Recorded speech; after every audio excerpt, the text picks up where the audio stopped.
हनुमान चालीसा का पाठ हुआ है। भारत का वाङ्मय इतना विशाल है। हमारे यहाँ 4 पुराण हैं, 4 वेद हैं, 18 पुराण हैं, 18 उपवेद हैं, उपनिषद हैं, ब्राह्मण ग्रंथ है,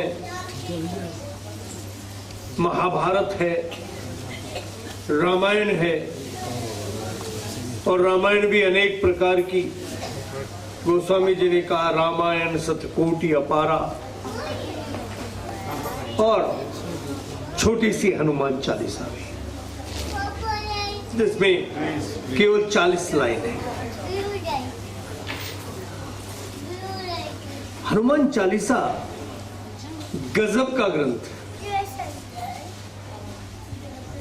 गजब का। इसलिए नहीं कि मैं अपने जीवन को कुछ कहना चाहता हूं, पर इसलिए कि हनुमान चालीसा ने मेरे जीवन में बड़ा ही एक महत्वपूर्ण कार्य किया। शायद मैंने कभी बताया भी हो, ना भी बताया हो।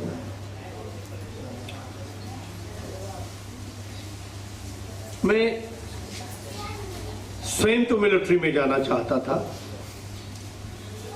और इसलिए मेरी जो सेकेंडरी एजुकेशन है वो सैनिक स्कूल्स की ग्राउंड्स पर हुई।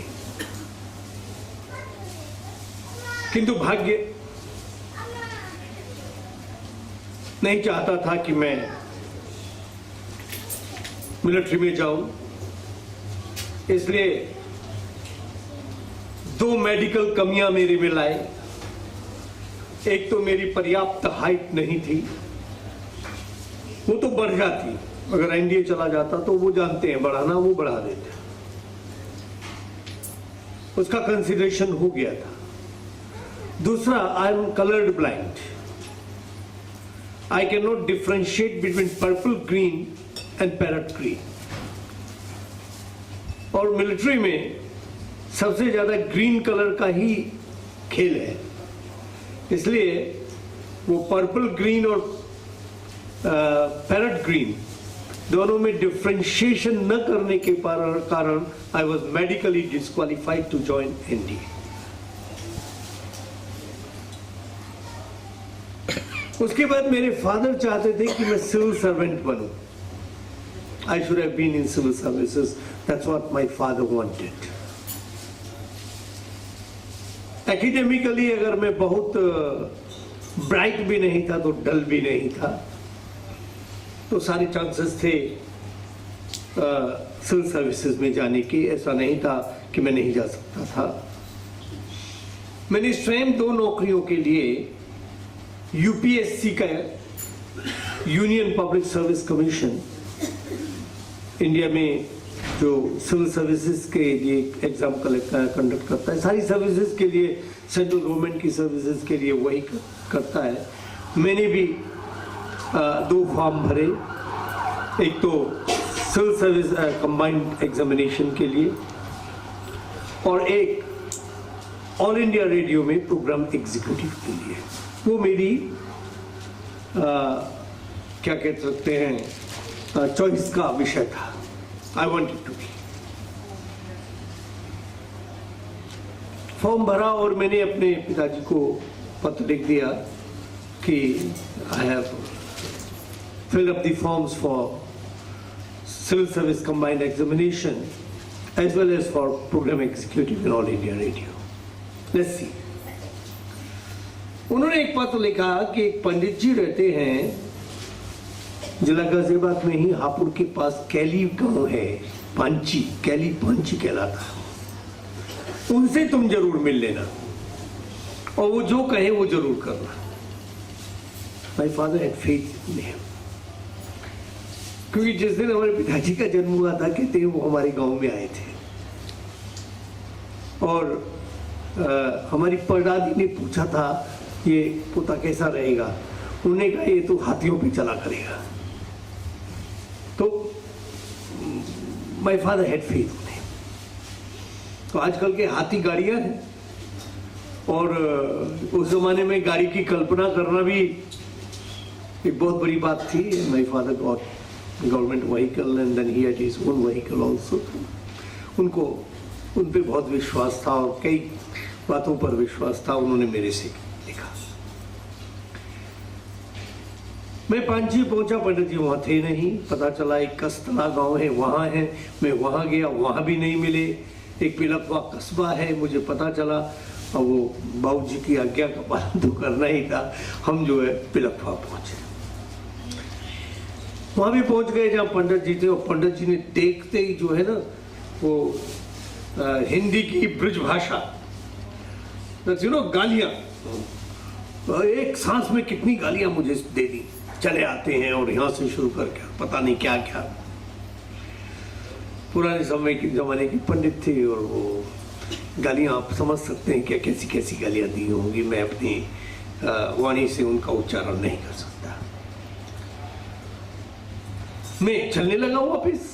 भाई जब इतना भयंकर घटाटो भयंकर व्यक्ति मिल जाए सामने, तो मैं वापिस चलने लगा। जब वापिस चलने लगा तो कहते कौन था, कौन है, कैसे आया, किसने भेजा, किसने बताया, एक साथ क्वेश्चन करते। मैंने बाबूजी का नाम लिया। उन्होंने कहा पहले क्यों नहीं बताया था। मैंने कहा जी आपने मौका ही कहा दिया परिचय देने का। अच्छा, तू 108 हनुमान चालीसा 11 दिन तक कर ले, तेरा कल्याण हो जाएगा। ये उन्होंने मेरे से कहा। ना मेरी जन्मपत्री देखी, मैं ले गया था, ना मेरा हाथ देखा उन्होंने, ना कुछ देखा। और उन्होंने कहा तू 108 बार हनुमान चालीसा 11 दिन तक कर ले केवल, और तेरा कल्याण हो जाएगा। मैं वापिस आ गया। हमारे मातुल अर्थात मामा जी गाजियाबाद रहते थे। मैंने उनसे जाकर कहा कि ऐसी ऐसी बात है। वो तो लोकचंद पंडित जी हैं और नाम उन्होंने भी सुन रखा था बाबूजी से। उन्होंने कहा हाँ, उन्होंने कहा है ऐसा कर ले। और मैं अकेला रहता हूँ और अकेले में अनुष्ठान नहीं होता, स्पेशली एट दैट एज। अब तो एकांत चाहिए, किंतु उस एज में हाँ एकांत में तो फिर पता नहीं क्या हो सकता है। और फिर इंद्र अपना काम करता है। तो हाँ, I am very Frank, I don't hide anything. मैंने कहा एकांत में बड़ा मुश्किल है अनुष्ठान करना। उन्होंने कहा तू यहाँ कर ले। तो नवरात्रि आ रही थी चैत्र की, और ये एग्जाम जून में होता है, करीब करीब 12 जून को ही, या the second Sunday of June को सिविल सर्विस कंबाइंड सर्विसेज का एग्जाम होता ही होता है, वो फिक्स है। तो इस बार 12 जून को था। तो हम जो है मामा जी के यहाँ चले गए और अनुष्ठान किया, और 11 दिन तक मैंने अनुष्ठान किया और बड़ी श्रद्धा से किया। भोजन तक नहीं किया, बिल्कुल बॉइल्ड सब्जियों पर रहकर मैंने अनुष्ठान किया। 1980 की बात है, और सिविल सर्विस का रिजल्ट आने से पहले पहले घर छूट गया। और प्रोग्राम एग्जीक्यूटिव का कॉल नहीं आया था तब तक, मतलब रिटन के लिए भी कॉल नहीं आया था तब तक, घर ही छूट गया। घर छोड़ने के बाद आज तक मैं कभी निराश नहीं हुआ। मुझे कभी ये नहीं लगा मैंने गलत किया है। मुझे हमेशा ये लगा I have done the right thing, I should have done this, I was born to be a sanyasi. ये मेरा दृढ़ वो रहा है, और मुझे कभी पीछे देखने की कभी वो नहीं हुई कि मुझे पीछे भी देखना चाहिए। किंतु ये जरूर होता था, ये हनुमान जी में क्या रखा है। मैंने तो क्योंकि सिविल सर्विस कंबाइंड एग्जामिनेशन में क्रॉस करने के लिए अनुष्ठान किया था, या ऑल इंडिया रेडियो में प्रोग्राम एग्जीक्यूटिव बनने के लिए किया था। मैंने हनुमान जी में कुछ रखा वखा नहीं है। ये मैं अपनी फीलिंग्स बता रहा हूं। मैंने कहा कुछ नहीं। इस बीच में सन्यास भी हुआ और सन्यास के बाद में शंकराचार्य भी बना और ख्याति भी हुई, विश्व भ्रमण भी हुआ। हाँ?